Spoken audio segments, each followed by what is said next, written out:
I just found out something so mind-blowing that you guys aren't going to believe what I've discovered. And I may ruffle a few feathers, but if you're sensitive, just skip this video. So, there is a story behind this book that I'm about to reveal to you guys. My husband gave me this book as a gift a few years ago, and I always cherish this book, and I really had no real reason why. I just love the stories in the book, the folklore, the history, and things like that. And he knows I love rare books, I love to read, so this was the perfect gift for me. Now, I want you guys to hold that thought, okay? And let's get back into this book called Irish Wisdom. You guys, you're not going to be prepared for the information that I'm about to reveal to you guys. So buckle your seatbelts and get ready. Now, how many of you all assumed that Ireland was the original name? Put it in the comment section.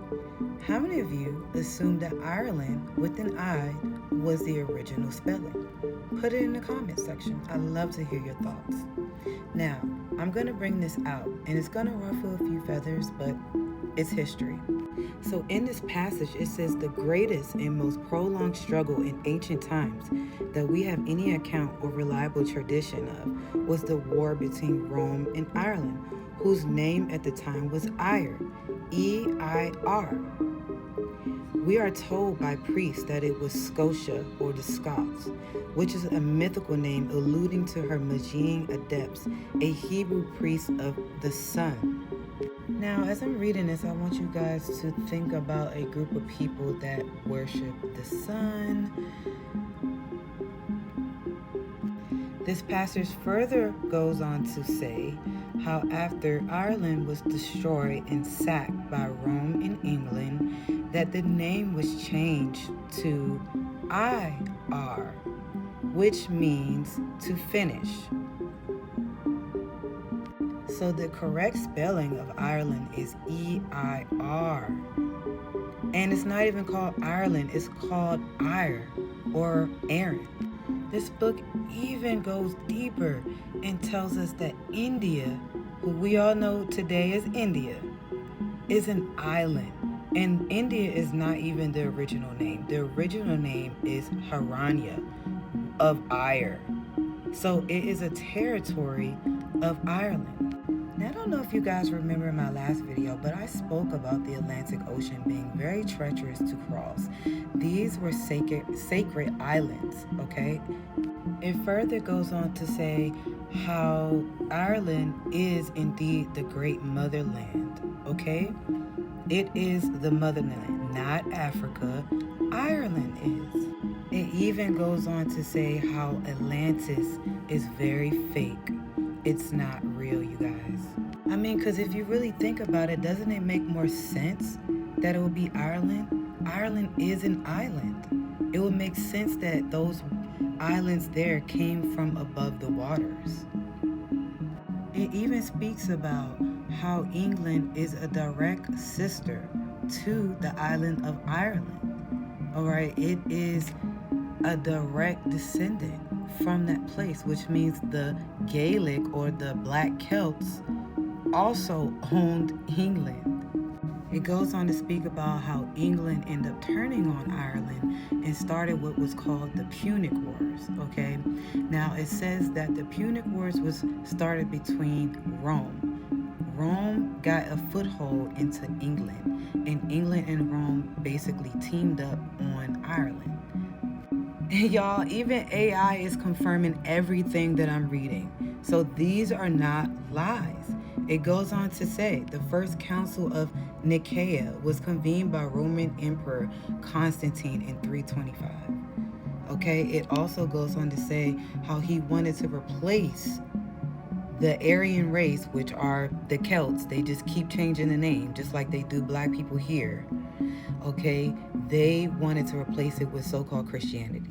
And just to further prove what I'm saying, you all, it goes on to say right here in the second paragraph, it mentions how it was the worship of Iesa more than any other religion that prevailed among the people of Europe.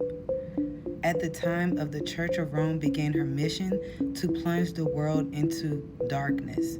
Remember, I spoke about my last video, the Dark Ages was basically getting rid of any type of spiritual enlightenment. Everyone plunged into ignorance.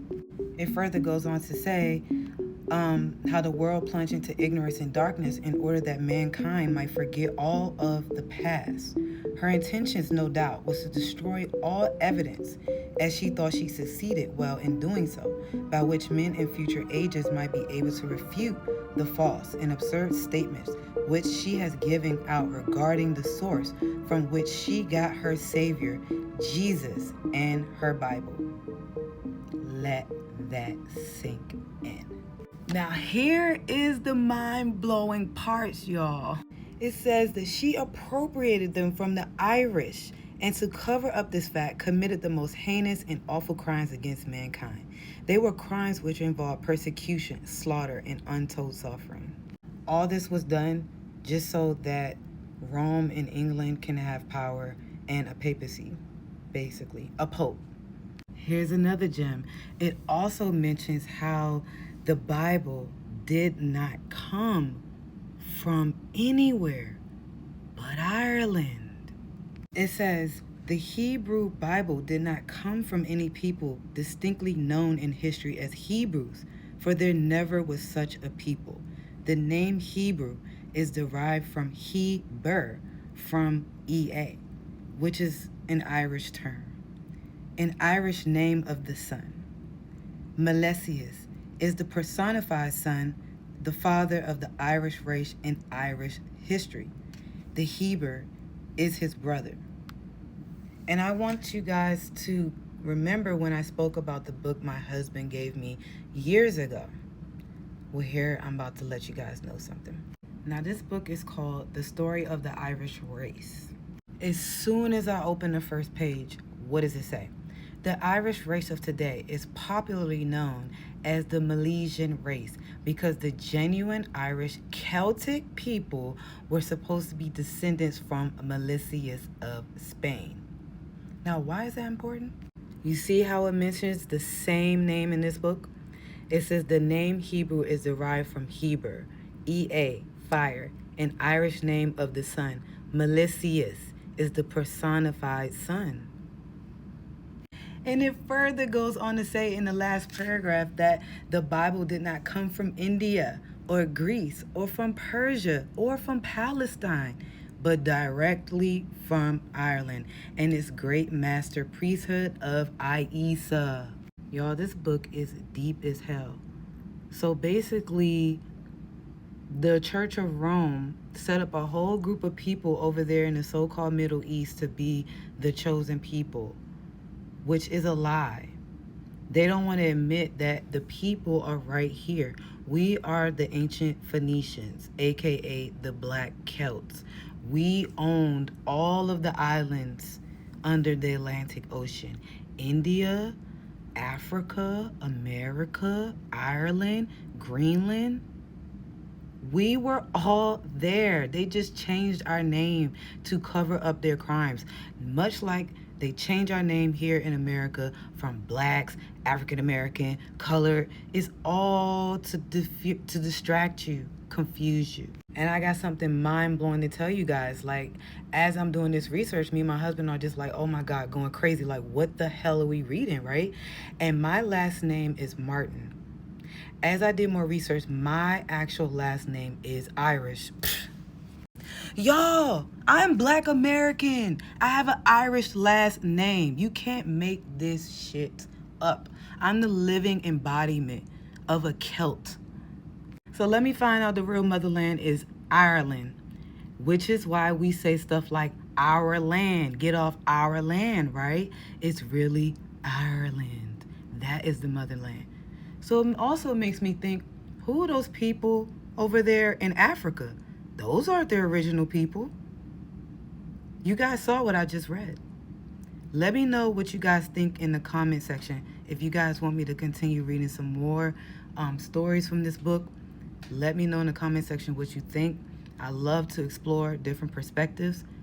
Peace, love, and hair grease, and I'll see you in the next one.